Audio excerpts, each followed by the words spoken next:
منّے نے کچن میں مصروف ماں سے سوال کیا، امی میں کیسے پیدا ہوا تھا؟ امی نے جھانک کر آنڈی میں اپنی مسکراہٹ چھپائی اور بولی، بیٹا میں نے مٹی کے ایک ٹھیکرے میں مٹی ڈال کر اس میں پانی ڈال دیا تھا۔ کچھ دنوں کے بعد دیکھا تو تم بنے ہوئے تھے۔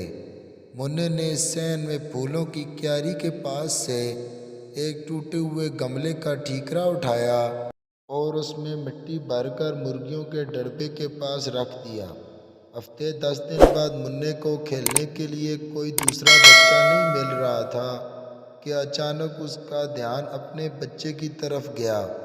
وہ بھاگ کر تیزی سے ڈڑبے کے پاس پڑے ٹھیکرے کی طرف گیا اور اس میں ہاتھ ڈالا۔